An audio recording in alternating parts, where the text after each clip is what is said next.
Situación también afecta psicológicamente a los ciudadanos, porque imagínate estar encontrando no solo partes humanas, sino también la zozobra, el miedo de estar amenazados y de desconocer que en cualquier momento podrían ser víctimas de una situación de violencia.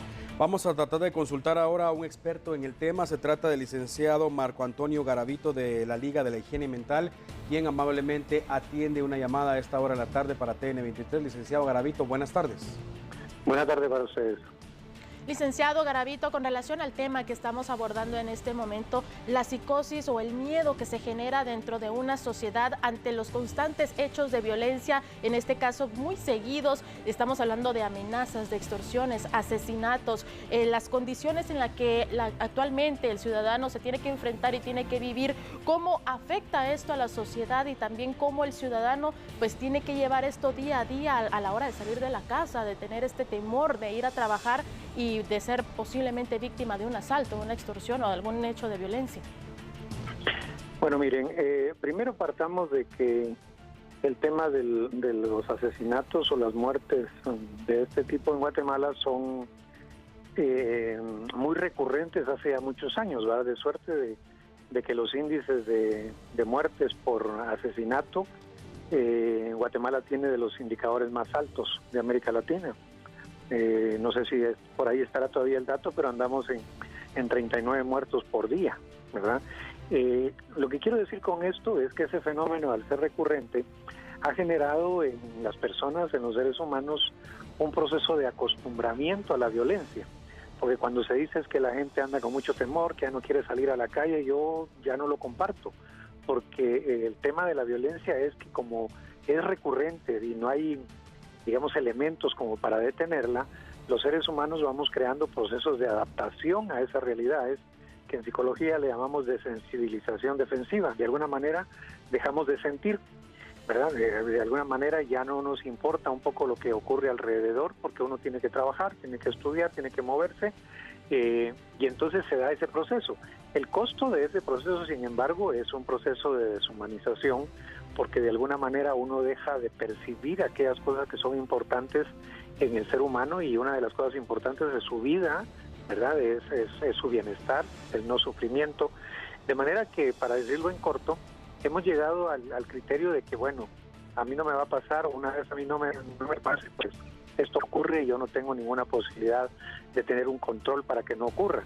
Entonces, esa adaptación que es necesaria desde el punto de vista psicológico tiene un costo muy elevado cuando nos deshumaniza, porque hace que perdamos el sentido de tolerancia, de preocupación, de solidaridad con ese dolor que provoca el hecho de una muerte o de una violencia.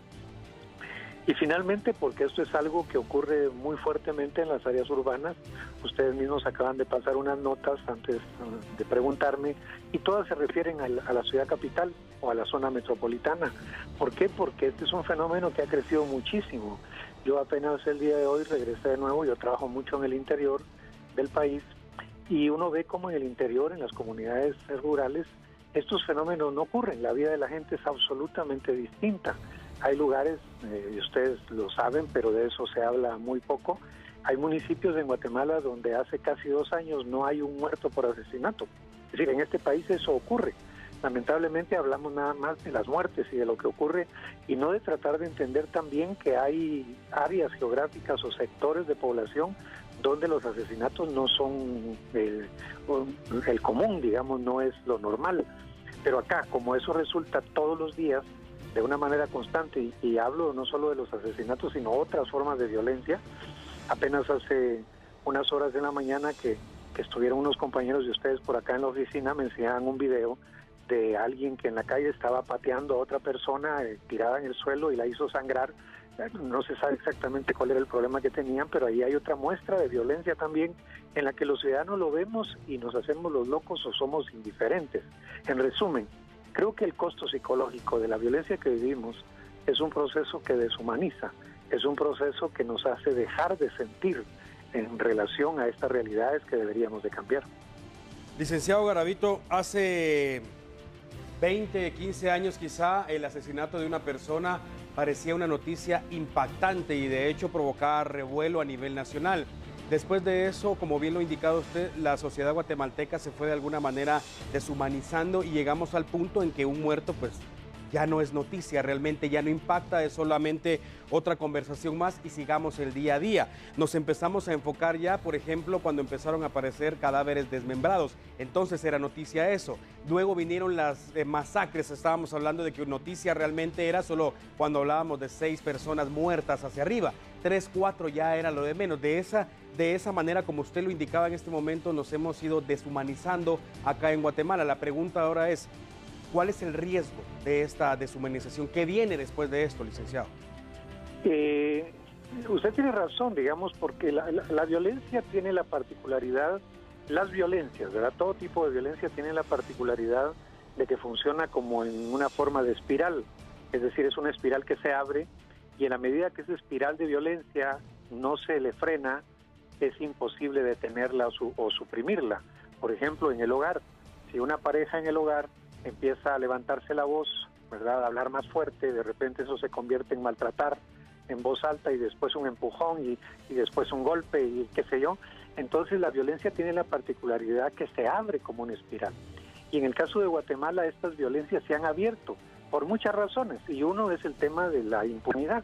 Como en Guatemala es fácil que ocurra un asesinato, un robo, una violación, etcétera, y no ocurre nada, es decir, nadie es sancionado ni capturado, es muy difícil y cuando son capturados al rato están libres, entonces la violencia se convierte en muy atractiva porque en tanto es un elemento para ejercer poder u obtener otro tipo de beneficios, se tiene la relativa seguridad de que no va a ocurrir nada. Ustedes lo decían con esta imagen del delincuente que asalta en un puente y le da un balazo en la pierna y se va caminando tranquilamente, ¿verdad?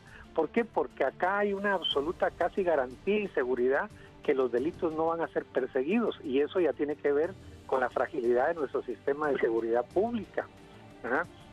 Entonces, en ese elemento, ¿qué es lo que nos queda para adelante?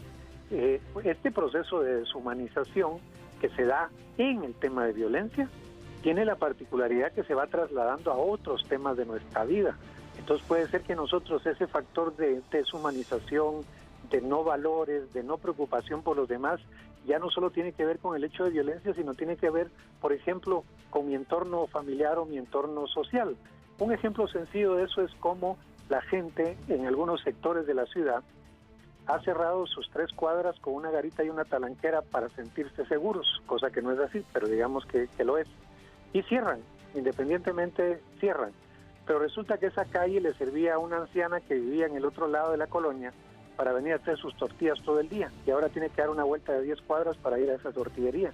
Pero a uno le importa un pepino, ¿va? Porque media vez yo esté seguro que se jodan los demás, para decirlo muy chapín.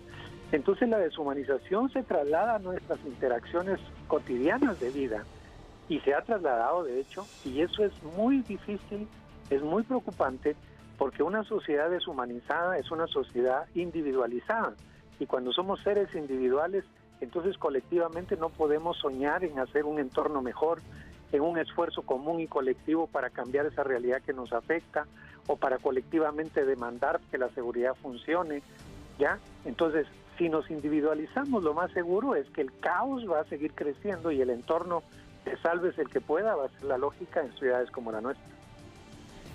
Licenciado, en este caso, con lo que usted mencionaba de la desensibilización que se tiene de parte de la sociedad y cómo esto va afectando y cómo va siendo vulnerable año con año, ¿hay alguna patología o algún tratamiento, por así decirlo, que se pueda dar? Esto pues para empezar como a erradicar esta situación, porque estamos hablando de que si estamos siendo deshumanizados, estamos inculcando de esa manera también a las futuras generaciones que vienen detrás y que cada vez importaría menos, por decirlo así, en la sociedad. Sí, claro, pero sí ser muy enfático en que atrás de esto no hay una patología, es decir, en el sentido estricto, porque muchas veces se menciona que somos una sociedad enferma, lo cual yo discrepo totalmente. Lo que pasa es que la violencia se ha vuelto en un recurso muy normal y muy natural para obtener determinadas cosas que por otra vía no se pueden obtener. La gente no es que violente porque le guste la violencia, eso sí de ser un ser perverso o patológico, un sociópata, un esquizofrénico. Es decir, ahí al final de cuentas en estos casos de patología, la violencia en sí misma es el objetivo, ¿verdad? Que el sujeto que se metió vestido de Batman en un cine en Estados Unidos ametrallar a medio mundo. Ahí el objeto era la violencia en sí misma. Entre nosotros no, eso hay que tener cuidado. Entre nosotros la violencia es un elemento, por eso se le llama violencia instrumental, porque es un elemento para obtener otra cosa. El dinero que consigo robando, ¿verdad? El poder que consigo violando sexualmente a una niña, ¿ya? El abuso, el poder y digamos la riqueza que yo obtengo cuando uso la violencia estructural y me robo 82 millones en el Congreso de la República hace unos años y nadie está detenido por eso. Es decir, estas no son acciones de patología, son acciones muy normales. Lo que pasa es que el elemento social nefasto es que la violencia en estas sociedades es algo que ahora es visto como un instrumento para obtener algo más. Y ese algo más puede ser poder, pueden ser dinero, pueden ser mujer, puede ser temor, que me teman, en fin, ¿verdad? ¿Qué es lo que podemos hacer con esto? Uno es que el tema de educación es un tema fundamental en este tema. El tema de funcionamiento del Estado en relación a su seguridad pública lo es. La familia como un factor que pueda fortalecer y educar a nuestros niños en otra dirección lo es. Fíjense ustedes, por ejemplo, cómo, siendo la violencia un factor tan importante en la vida social hoy día, en las escuelas los maestros y las maestras no hablan sanamente y discuten con sus niños sobre el tema de violencia. Entonces pareciera ser que no existe y nadie lo aborda, nadie lo analiza. Nosotros en particular como Liga de Higiene Mental tenemos un programa que se llama Mi Territorio Sin Violencia en varios municipios del Altiplano Central, y ahí desde los niños de primaria tenemos una serie de actividades en las que discutimos con los niños la violencia. De hecho, un primer taller que se trabaja con ellos es un taller que se llama Nadie nace violento. ¿Por qué razón? Porque como la violencia es tan común, casi hemos llegado a la conclusión que no hay nada que hacer con ella, como que nacemos malos por naturaleza, y eso no es cierto. Es la sociedad y su sistema social. Termino con esto. Al final de cuentas, dice por ahí un autor que en estas sociedades no somos las personas los que estamos insanos, ¿no? O lo que no funciona. Lo que está malo y no funciona es el sistema social en el que vivimos. Lo anormal no somos nosotros, lo anormal es el sistema en el que estamos. Un sistema sin seguridad, un sistema sin educación, un sistema sin incentivos para los jóvenes y para los niños, un sistema que no genera trabajo para la juventud, que no genera estímulos para el desarrollo de la gente. Ese es el problema normal en estas sociedades. Pero al final creemos que somos las personas las que estamos mal, las que somos anormales, los que somos patológicos, los que no servimos. Entonces, ¿qué es lo que nos queda? Acostumbrarnos o decir, no, hay que luchar porque este sistema social en el que estamos se modifique.